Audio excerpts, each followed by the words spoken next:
Hello aviators, this is a video on CR66. What is CR66 हाँ? It's a licensing of AME. यही तो main CR का part है जो हमारे इंटरेस्ट का है.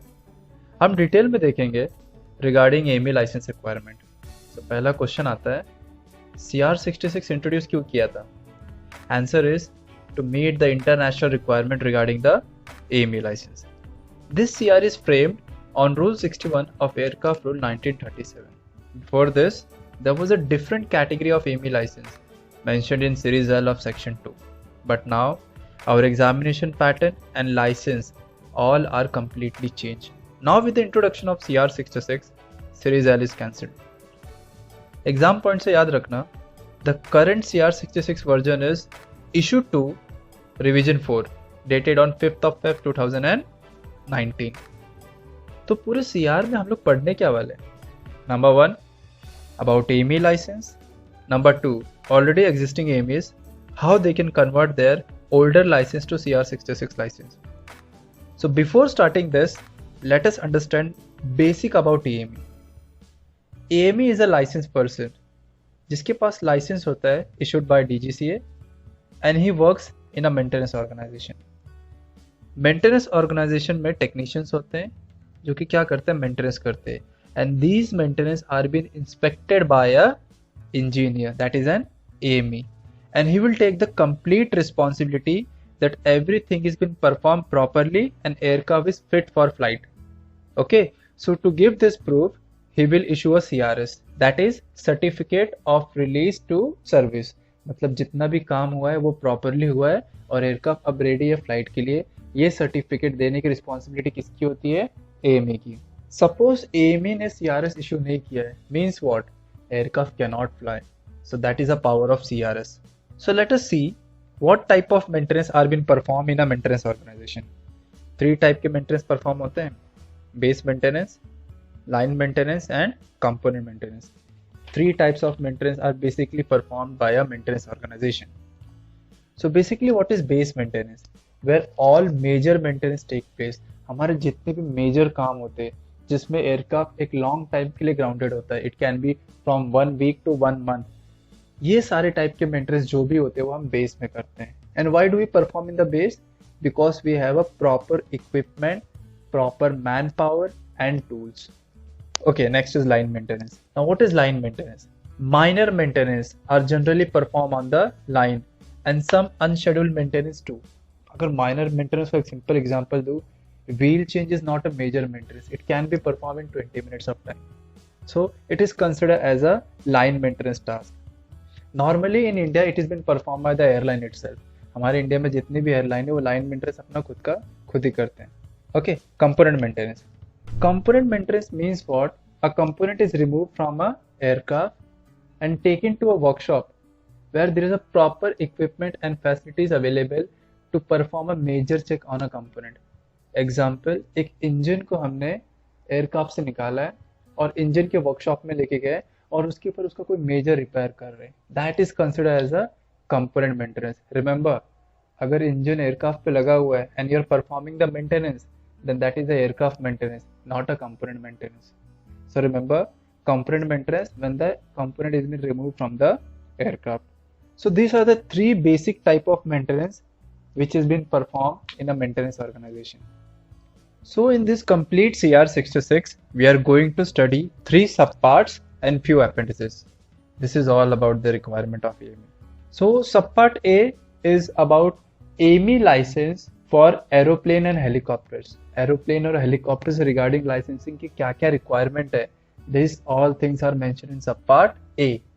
सब part B is regarding AME licence other than aeroplane and helicopter. Other than aeroplane and helicopter मतलब it can be hot air balloon, it can be airship और it can be a glider. So the requirement about these aircraft, how to get a licence, is mentioned in सब part B. And subpart C is about components, means what is the requirement to become a component certifying staff who will work in the workshop. This is different from hangar maintenance. Line maintenance and base maintenance can be considered as a hangar maintenance, but component maintenance is considered as a workshop maintenance. Did you notice over here I used a word certifying staff. So the question arises over here, what is the difference between AME and a certifying staff? What is AME? AME is a person licensed by DGCA. Means what? He is approved by DGCA. And what is certifying staff? A person authorized by the organization. एक company, एक organisation आपको यहाँ पे permission दे रही है कि आप उनके एयरक्राफ्ट पे इंस्पेक्शन परफॉर्म करो और सीआरएस इशू करो. That authorization is given by a organization. So the person who has been authorized by the organization is known as a certifying staff. But company उसी को certifying staff बनाती है जिसके पास AME license होता है. So remember this thing, difference between certifying staff and AME. AME is a licensed person and certifying staff means a person authorized by the maintenance organization. So let us now look over the AME license category. यही तो main part है. In future, you're going to become an AME on either of this category only. So there are total 5 subparts. Category A, B1, B2, B3 and Category C. These are the main categories of AME license. Category A, B1, B3. These are the mechanical categories and Category B2 is a avionics part. Category C AME. He can be either mechanical or avionics. We'll understand this in the later part of this series. So over here, Category A and B1 are further divided into 4 subcategories. And over here, the license are being categorized as per the engine installed on that aircraft. Example, A1B1.1 is an aeroplane fitted with a jet engine and A4B1.4 is a helicopter fitted with a piston engine. So you're looking at the categories of AME license as per CR66, and if you work hard in future you can become an AME on either of this category. Okay, now we know the categories of AME license. Now let's have a look over what are the privileges of that license. If you go for a category A license, this is a mechanical based license which is for the line station only, and they will certify for the minor schedule line maintenance and simple defect rectifications only. Category B1 license. This is a mechanical based license. The holder of this category can work on both line and base. But the catch over here is, at the line station, B1 can act as a certifying staff, but at the base, they will act as a support staff only. Now, what is support staff exactly? I'll tell you in CR 145.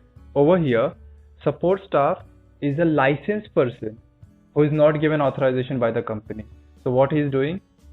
He is just assisting certifying staff at the base to issue CRS.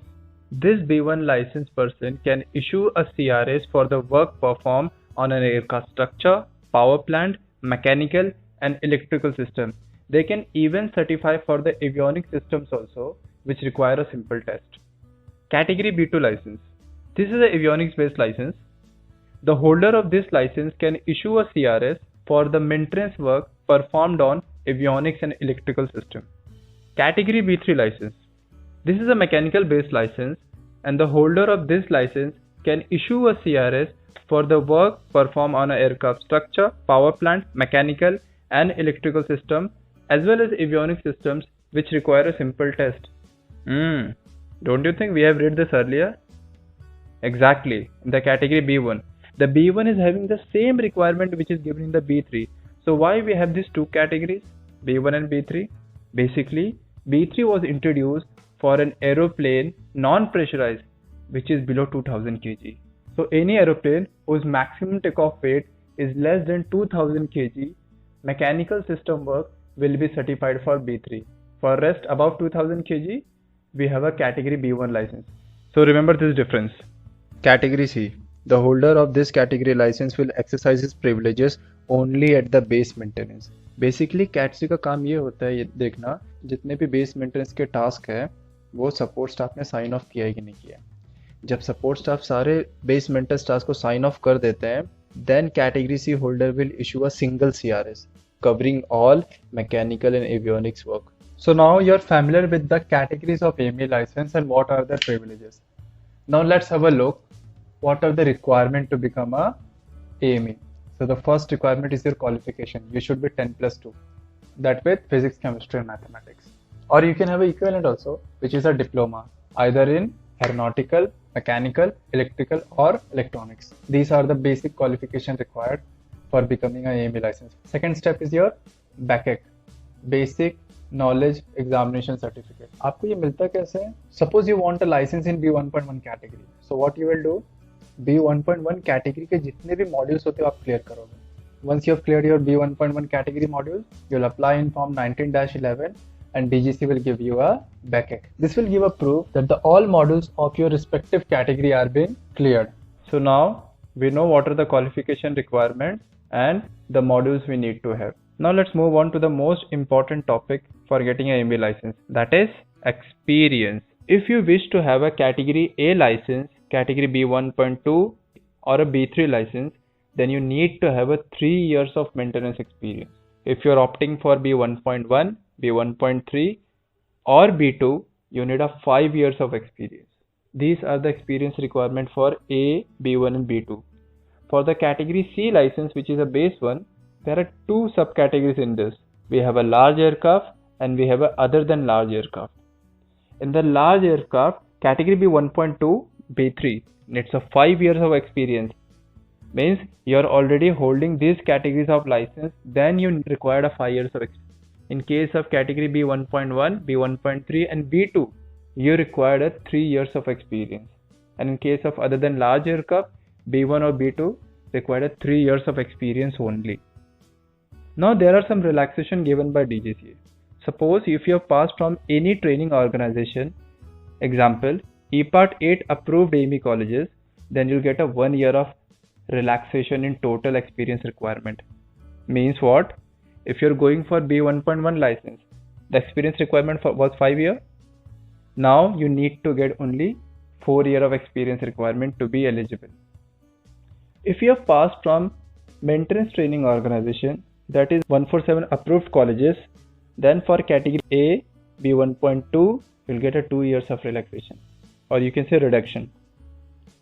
And for category B1.1, B1.3 and B2, you'll get a 3 years of relaxation. And if you're having 12 years of experience outside civil aviation, outside civil aviation means you're having maintenance experience from the field of military aviation, coast guard or police, etc. Then you'll get 1 year of reduction in total experience requirement for any license category you're going for. So these are the basic requirements to be eligible for getting your AME license.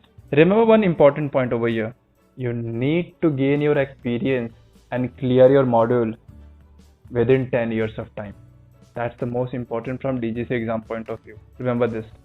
Subpart C, components. We will cover over here the requirement to become a component certifying staff. These persons are not licensed by DGCA. They are being authorized by the maintenance organization. What they will do? They will certify for the major repairs overall performed on a component. I hope you remember the component maintenance. So, what are the requirements to become a component certifying staff? First, he or she should not be less than 21 years of age, and the minimum qualification for that is 10+2 or something equivalent to that. Along with this, he or she should have a AME license or past 3 years course of AME training or diploma or degree in engineering. So a person who is not having an AME license can still become a component certifying staff with the above requirement. But there is one important point to remember. The person other than licensed individuals going for a component certifying staff should clear their relevant module. If I tell you an example, अगर आप एक aircraft के structure workshop में component certifying staff बनना चाहते हो तो आपके पास एटलीस्ट मॉड्यूल 11 तो क्लियर होना ही चाहिए. So now you know the qualification requirement for component certifying staff. What about the experience? If a AME license holder wish to become a component certifying staff, he need to gain 1 year of experience in component maintenance, out of which 3 months should be the recent one. If other than license holder wish to qualify for this, he need to gain a 2 year of experience, out of which 6 months should be the recent one. Now there is a special requirement for the structural repair certifying staff. He should be having 2 years of field experience and he should provide a proof that he have performed repair on a structure twice under supervision of a approved person. So now you are having the qualifications, you are having the experience requirement. If these two things are been fulfilled, company will send you for the training.